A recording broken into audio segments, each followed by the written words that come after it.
Olá pessoal, aqui é João Pedro e nesse vídeo aqui eu quero mostrar esse painel, esse dashboard que eu desenvolvi no Power BI com estatísticas sobre o tempo de votação dos eleitores e taxa de sucesso de biometria na eleição 2022, considerando aqui o meu estado, o Rio Grande do Norte, no primeiro e no segundo turno de votação.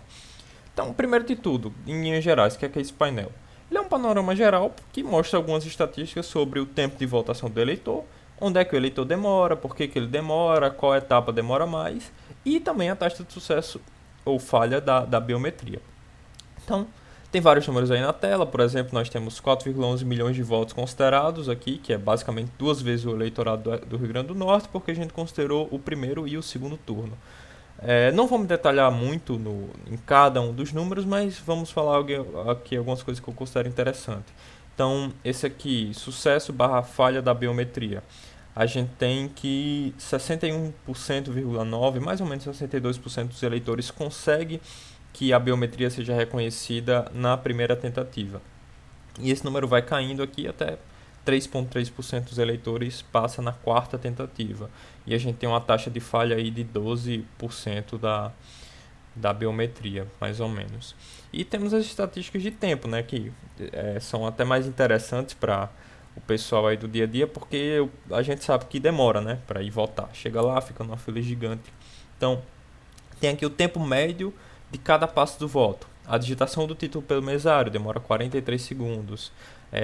A tentativa da biometria demora mais ou menos 24 segundos. O voto em si do eleitor demora 39 segundos e em média o total são 108 segundos aí, que dá mais ou menos uns 2 minutos. E se a gente quiser detalhar mais, né, porque aqui são números agregados em alto nível, a gente pode ver aqui o tempo de votação dos eleitores por turno. Então a gente sabe que do primeiro para o segundo turno nas eleições de 2022 muda muita coisa, porque diminui muito o número de candidatos. Aí, que se eu bem me lembro, de 5 para 2 ou então de 5 para 1 em alguns estados onde não tem segundo turno do governador.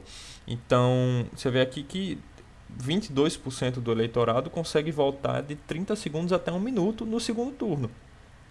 Mas só 3,8% do eleitorado faz isso no primeiro turno. Então cai muito aí o tempo de votação. Algumas estatísticas aí, deixo só esses comentários aí por cima. Mas o que eu queria detalhar é que quando a gente vê um painel desse, a gente não pensa no trabalho que dá para chegar nesse resultado.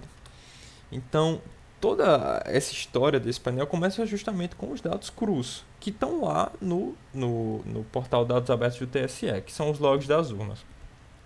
Como eu falei, eu usei das eleições de 2022 do Rio Grande do Norte, primeiro e segundo turno. E o que são esses logs das urnas que estão lá no TSE? São documentos em texto simples que registram tudo que acontece nas urnas, menos o voto, obviamente, né? Então, tá aqui a cara de um log de urna, né? A gente tem cada um dos eventos, por exemplo, aguardando digitação do título, título digitado pelo mesário, solicitação de digital, voto confirmado, todos aqui os eventos e os seus respectivos tempos aqui na esquerda. E é justamente com esse tempo, com essa data e essa hora aqui na esquerda, que a gente consegue calcular o tempo de cada uma das etapas. Então, só fazer a diferença aqui, né? Saber demorou tantos segundos e consegue essa informação. No final a gente chega aqui no painel novamente, né? Só que não, porque antes daquela informação chegar no painel, existe um trabalho tremendo que tem que ser feito. Porque os dados de log de urnas são dados extremamente volumosos. Para se ter uma ideia, o arquivo, se eu não me engano, de São Paulo, ele tem 20 gigas comprimido. Então, tira aí a noção do tamanho real do arquivo. E são dados extremamente complexos. Eles não estão num formato bonitinho, legalzinho, que a gente importa ali uma biblioteca no Python e já consegue sair processando. Não, tem um trabalho pesadinho para conseguir trabalhar com esses dados, porque eles não estão num formato muito bacana. E para lidar com esses problemas, a gente precisa das ferramentas adequadas. Então, estou usando aí o Python junto com o Apache Spark, que é uma framework aí de processamento de Big Data, para processar esses dados, né? Não dá para fazer com script Python normal, porque o volume é muito grande, precisa usar uma framework mais robusta, e por isso eu estou usando o Spark. E tudo isso dentro de um Docker, porque eu quero que rode em qualquer canto sem problema nenhum, né? Então tem um trabalho de engenharia por trás disso, muito pesado para fazer esse painel funcionar. Aqui é um processo mais detalhado, né? A gente tem o chamado ETL, né? Que é Extract, Transform, Load, que o pessoal da área de dados já conhece. A gente tem os dados brutos, que são milhões de arquivos de logs, aí é um arquivo para cada urna.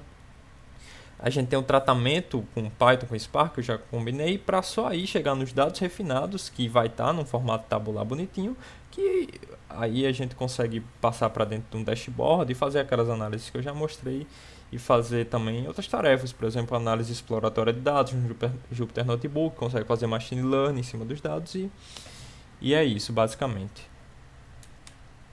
Para se você quiser ver aí mais detalhes sobre o projeto, tá tudo aí público no GitHub. Os dados são públicos também, então é só baixar e rodar. Então, era isso que eu queria mostrar. Obrigado pela atenção.